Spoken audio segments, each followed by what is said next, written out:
मुझे ऐसा लगता है कि हर इंसान अपना वर्थ नहीं समझ पाता है, इसलिए जब भगवान जी कुछ अच्छा दे रहे होते हैं उसको, तो उसको यकीन ही नहीं होता। वो सोचता है कि do I really deserve this, am I truly worthy of it, yes you are.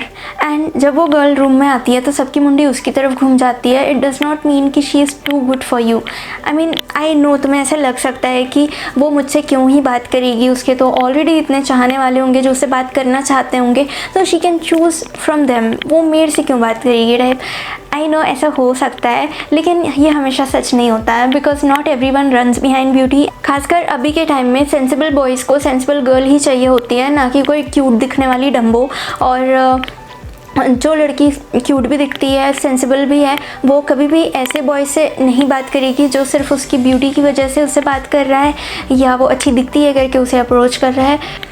So in today's video I will guide you कि जो गर्ल आपको आउट ऑफ रीच लगती है या आपकी लीग से बाहर लगती है, उनके दिल तक आप कैसे पहुंच सकते हो। Hey loves, my name is Mayuri Pandey and welcome to my new video, and I give here some advice on love and relationship things. So if you are new here, you can subscribe my channel and don't forget to press that bell icon to get notification of my new videos on every Wednesday and Saturday शाम 6 बजे। Number 1, find her soft side। हर किसी के soft side होते हैं, like boys में रहता है ना कि जैसे यहाँ मैं पिघल गया टाइप, वैसे गर्ल्स में ऐसे पिघलने टाइप नहीं रहता, लेकिन they find cute things बहुत ज़्यादा cute.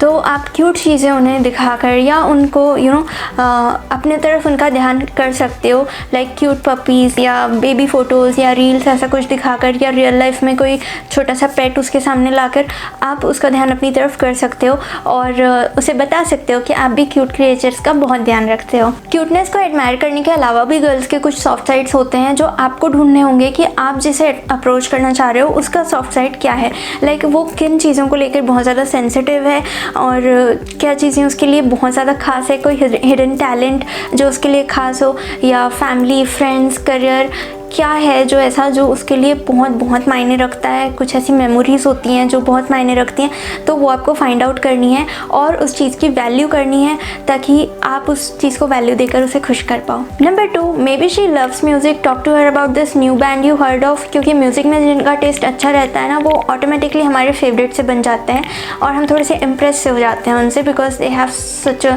Good taste in music करके। तो कोई भी अगर आपके ऐसे बैंड फेवरेट हो या कोई सिंगर फेवरेट हो, तो introduce that legend to her. Music दिल के बहुत करीब होता है, तो इसके तार ज़रूर छेड़िएगा। मेरा भी एक फेवरेट बैंड है जल बैंड, लेकिन मैं इतने साल बाद भी, लाइक 12-13 साल हो गए अब, फिर भी इसे मैं उनके गाने अभी भी सुनती हूँ। अब तो वो बैंड भी नहीं रहा, उनके जो सिंगर हैं वो सोलो सिंगर बन गया और उनमें से एक तो एक्टर बन गया। तो खैर कोई बात नहीं, I really miss that band. But if you know ऐसा कुछ भी सिंगर या बैंड जो यूनिक हो, अच्छा हो, तो उससे ज़रूर इंट्रोड्यूस कराइएगा। Number 3, wanting not begging. जब कोई कहता है ना कि मैं तुमसे प्यार करता हूँ, मुझे प्यार दे दो, मैं तुम्हारा इंतज़ार करता हूँ, तो वो ऐसे रिक्वेस्ट करने वाला इंसान हमेशा प्यार का इंतज़ार ही करता रह जाता है, उसको कभी प्यार नहीं मिलता। Because you are literally begging in front of, तुम लिटरली भीख ही मांग रहे हो कि मेरे को प्यार दे दो, मेरे पास प्यार नहीं है। ऐसे तो मैं पेन भी ना दूँ कोई मांगे तो, प्यार तो बहुत दूर की बात है। फॉर एग्ज़ाम्पल, आप बाहर जाते हो ऑटो में, तो ऑटो वाला बोलता है कि 100 बोले या 150 बोले, आपको महंगा ही लगता है उसका ये बोलना, पर जो ऑटो वाला आपको ऐसे बोलता है कि अपने मन से दे दो करके, जितना आपको लगे कि मतलब दूरी के हिसाब से, तो मन करता है कि यार ही डिज़र्व सो मच, 50 रुपये एक्स्ट्रा ही दे दूँ लगता है। तो ये डिफरेंस होता है वांटिंग में और बेगिंग में। वो डायलॉग तो आपने सुना ही होगा कि मैं किसी की ज़रूरत नहीं, चाहत बनना चाहती हूँ। तो keep showing her your wanting meter कि तुम मुझे बहुत ज़्यादा चाहिए, not because I need you but because I want you, like I can manage everything by myself, but I want you in everything में तुम मेरे साथ हो। Number 4, good treatment. Good treatment से मेरा मतलब ये नहीं है कि आप उसे रानी बनाकर सर पे रख लो या उसे बहुत ज़्यादा स्पेशल फील कराओ। नो, वो जब वो गर्लफ्रेंड बन जाएगी तब देना उसे प्रिंसेस ट्रीटमेंट, अभी नहीं। अभी उसके प्रति गुड ट्रीटमेंट होने का मतलब ये है, क्योंकि स्पेशल तो देखो वो फील करती ही है, क्योंकि वो इतनी अच्छी दिखती है और इतनी सारी मुंडियाँ उसके तरफ घूम जाती हैं, तो किसे नहीं पता चलेगा कि वो अच्छा है।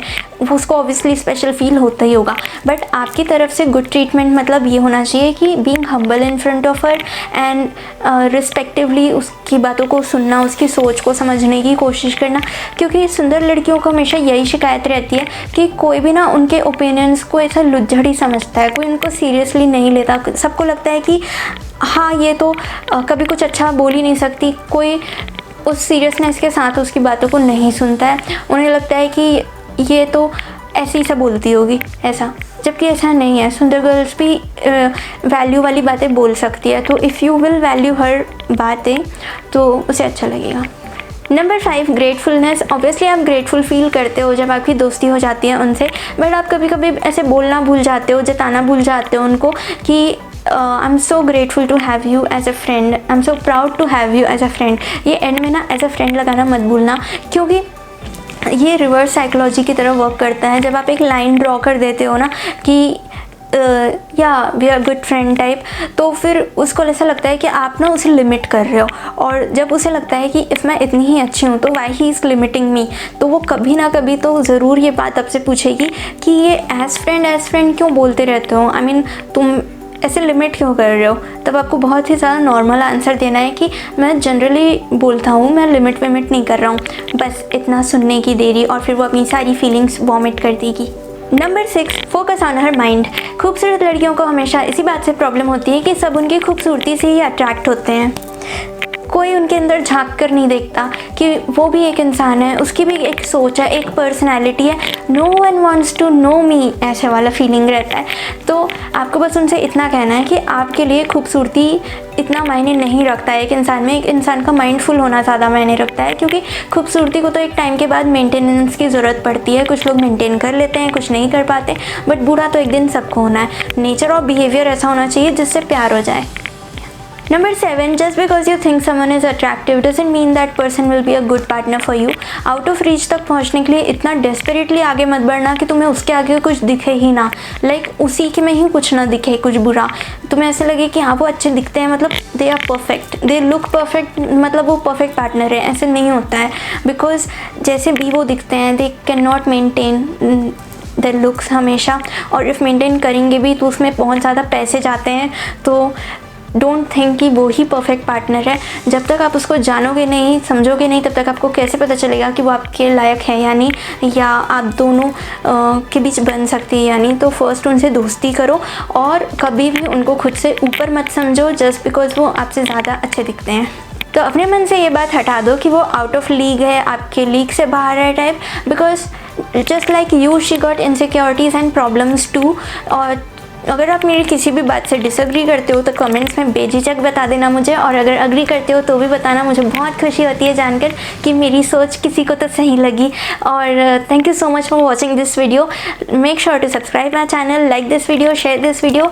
मैं मिलूँगी आपको अगली वीडियो में। Thank you so much for watching. Love you all, bye. जय श्री राधे कृष्णा।